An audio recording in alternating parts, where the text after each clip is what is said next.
van Klot from EARLYBIRD-X. You can do better.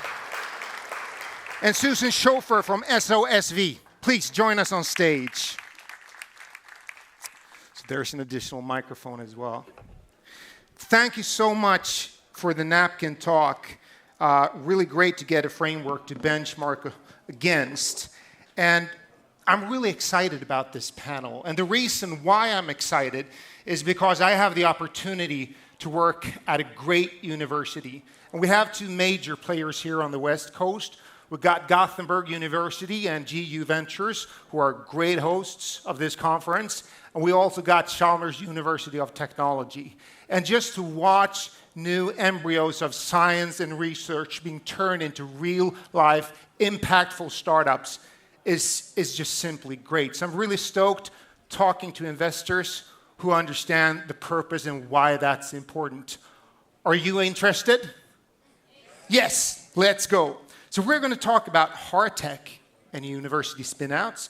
What are the advantages? We're going to talk about ways to close the lab to market and financing university spinouts and hard tech. And university spinouts, they offer like this distinctive advantage in addressing international challenges owing to their underlying advanced research and the ability to leverage institutional know-how. And I want to gear the first question towards you, Susan. So great to speak to you before the talk here. Are university spinouts exceptionally well positioned to create, breakthrough innovations? Are they qualitatively different because they stem out of universities? Yeah, great question. Thanks for having me. Certainly we really believe that they are. And the reason is because, deep tech relies on real deep innovation, right? And research that's been done over many years. So we find some of our best founders are really coming out of PhD programs or from postdocs that have been doing research. So they've had a long time to really work on that exact topic, discover something, study it deeply, and they're at a point where they truly understand the science, ready to start to translate it, and thinking about how they can apply it. So I would say it just gives them a unique head start because they've been doing that research for a long time. They're experts. I think we need that innovation, and then the next step is we need to actually start translating that out into the market. And Moritz, you are currently traveling a lot between London and Berlin. What are your thoughts on this? And is there a difference between the two countries? Yeah, thanks first of all for having me. I think I share, like you, the excitement for university spinouts. And as said, I split my time between London and Berlin, and actually studied a long time also in Munich. So for us also Munich is a really important ecosystem. And I think Munich within Germany is also one of the kind of role models and lighthouse projects, especially around the Unternehmertum, where they've achieved to really go from super early entrepreneurship education to incubation and acceleration, and have a lot of programs that help students that are interested in entrepreneurship to really pursue the topic that they want to go into. And I think a lot of investors now have also understood that there's great innovation coming out, and that this years of research and R&D from these leading research institutions gives you a real edge over other startups. And I think that's what we're looking for. And one great example where we actually co-invested with Andreas and First Momentum, and also with Max from IQ Capital, is Quantum Diamonds. So that's a university spin-out from Munich. Years of kind of research, and then what's exciting in that case is also that they managed to also it's a super technical team, but then they also have someone from the commercial side. So I think one really positive example where it worked. That's interesting. So like a follow-up question is because a lot of the times we hear about the incubators and accelerators connected to the universities, but what you've already been talking about is the possibility when they're like located close to the universities and labs to actually be better at taking researchers, postdocs, into the entities, into the new startups.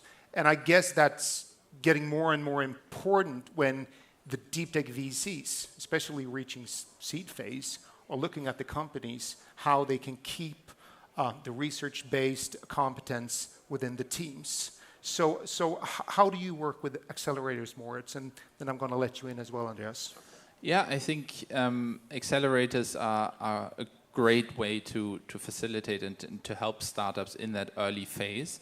And we try to work with them in different formats. So what we've done in the past is dedicated days, for instance, for certain ecosystems. So we've done, for example, in the UK, Oxford Day, where we've just met with the kind of program managers there. And the idea is to basically come together with these students, with a lot of time PhD students who have some kind of idea in mind, but then also help them in educating them about topics they might not know so much about. So we did a term sheet workshop, so help them understand what is actually a term sheet, right. How do you go about this, what do you need to know, best practices, and so on. Similarly, just maybe more standard, telling them what investors want to hear and what's important in a first pitch, you know. So those are ways, I think, where we can help the startups, we can work together with programs and advise in a certain way. And yeah, it's a win-win situation. That's interesting, turning the researcher's PhD into a more entrepreneurial skill set. Andreas, what are your thoughts? Yeah, I think universities are both great and sometimes terrible. Tell us.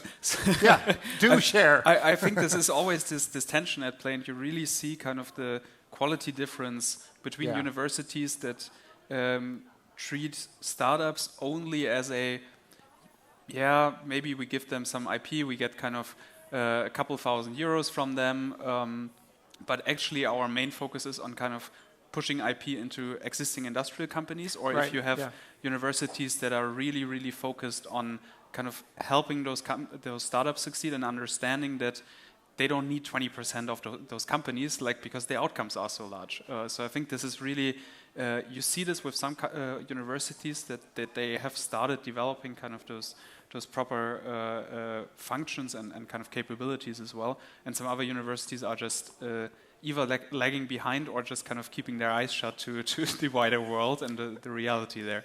That's really interesting. And we talked about a Swedish phenomenon called the teacher's exemption that differs. And we're going to get back to that topic. But spinning out of your topic and talking with you, Susan, what do you see from your perspective are like the biggest hurdles, I guess, for university spinouts in order not to perhaps even reach the market or not scale? Yeah, I mean, I definitely think you're highlighting some of the challenges. I mean, one challenge is simply just mindset and education, like as both of you guys talked about. You know, having, if you're a researcher and you're coming from academia, you're very focused on research and fundamental science, and I think that's great and actually very important, so I really appreciate that perspective. But there comes a time when you have to think about translating that and sort of how do you get that mindset shift? How do you start to understand the context and factors that the market cares about, of course, investors care about? So I think that education has a place and a time that needs to come in. Yeah. I mean, the other challenge that I see is just resources. So we talked about it a bit just a few minutes ago, but being able to step out of the university environment and into a lab or a functional space that has the resources and tools that you need is invaluable, right? Mm-hmm. If you're building a new material and you can't work in a lab, you're pretty stuck to make progress. So, we run a program where investors into pre-seed, early stage deep tech companies, and we run a program where we have a lot of those resources because we just want to provide a space for people to do things. And maybe the third challenge is the one you're talking about in terms of universities maybe not fully understanding what their role is, educating students, creating innovation, sure, taking a piece of that pie on the cap table, but not being overly greedy in that way, because what they're really doing is translating some of the great work that goes on and the innovation out into the market, and the impact of that is so huge. So understanding that role and just setting the company up for future success. Great thoughts. Moritz. Yeah, I would agree. I think IP and that IP transfer, getting that right, I think that's a key. And then with regard to fundraising and the equity story, and I think you mentioned it on the napkin as well, is the kind of dilution of the founders. If we see cap tables and the university already has 20% plus, then we won't dive deeper into this. Can I ask a question? Yes. Is that based on the assumption that the university is a passive owner on the cap table? No, I think it's more around the fact that the equity story needs to be sound, and we need the founders also to be incentivized in Series D and beyond. Yeah, sure. So it's really about thinking, okay, who are the people actually really driving this in the future? Yeah, and yes. There is obviously the kind of thinking around all that research and the resources that have gone into it. So one always has to also bring the universities in, and without the universities, all of this wouldn't work. So I think it's finding the right balance that matters. And I think the top universities where we see a lot of spin-outs, they have now managed to get closer to that right balance. So they can strike a good balance where the market can know it's valuable to invest. Whereas I think some of the more local universities that might not have so much experience with spinning out topics, there we see these kind of shareholdings 30% plus. Yeah, and just to riff on that, Andreas, we talked before that there's this thing that not all investors know in Sweden. The research does not belong to the university's TT office or holding office. It actually the rights belongs to the professors or the teachers. So what we can do is that we can strike this balance on the cap table where we as a university can become an active owner and do a startup on marketing terms or market terms. And going into financing this challenge, I mean, hard tech startups, they require an incredibly high degree of patience, of commitment, and cash. So, Andreas, how do you evaluate hard tech investment opportunities? Has it gotten easier? Is the playbook set? Or what are your thoughts? I think it goes back to what I mentioned towards the end of the kind of napkin discussion as well, is the founder should think about kind of this reverse engineering, basically from what is the end state and what kind of are the milestones to raise on. But we need to do this as well. We maybe have a better sensibility for what's the next batch of investors and what do they want to see. But we also need to think this kind of for the next couple rounds, basically, because too often there's like a situation where, okay, but now you suddenly need 60 million to build a first of a kind whatever machine. And like, what is the proof points that you have to get people excited for this? So I think it's still very individual. You start having also playbooks and better benchmarks also per sector. So we see this a lot on the climate tech side, less so on other topics where you have kind of just fewer companies to benchmark across.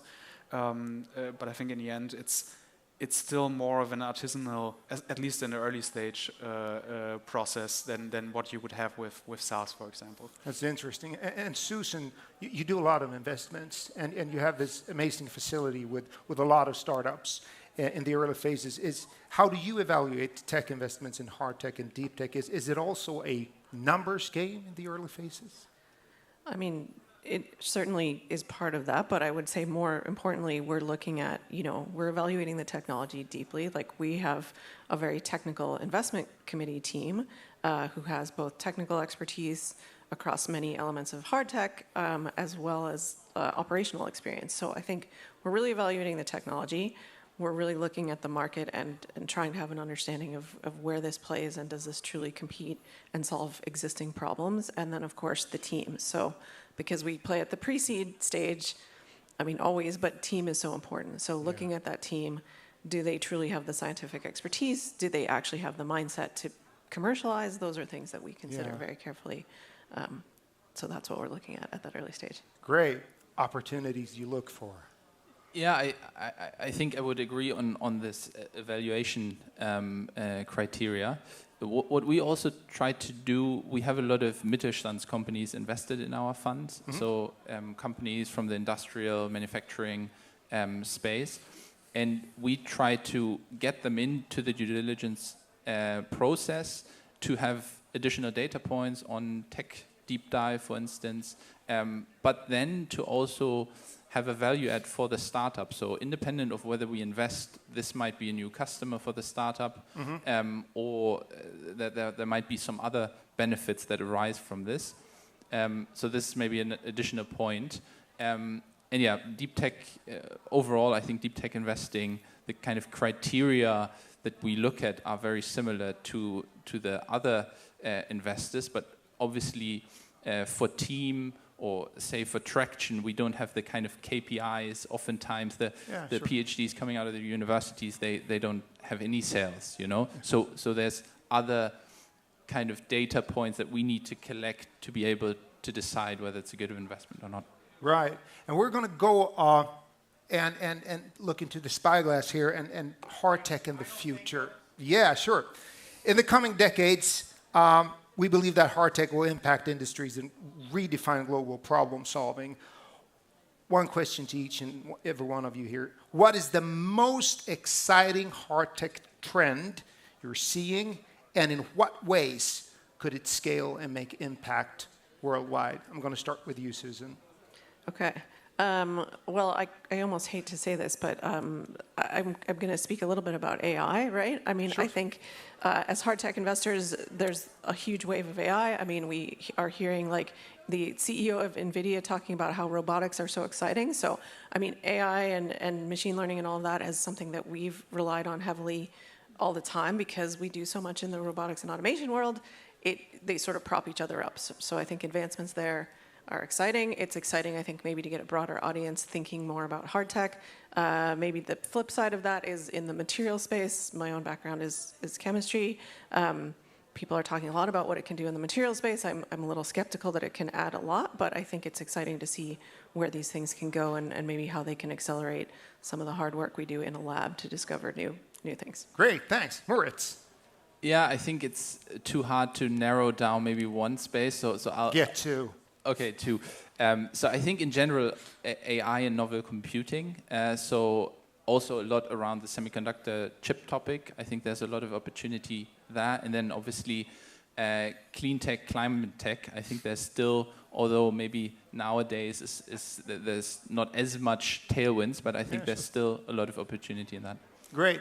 Andreas, you get the last word. You started this, now end it with an exclamation mark. I think for me, the super exciting stuff is also on the material side, less so about the novel materials, but more so just looking at how we produce stuff. And basically, so much has been developed in either the early 20th century or kind of post-war area, but we can really kind of reconfigure entire supply chains because we just know so much better how to do chemistry, how to do biology, how to do manufacturing in general, and to this data-driven.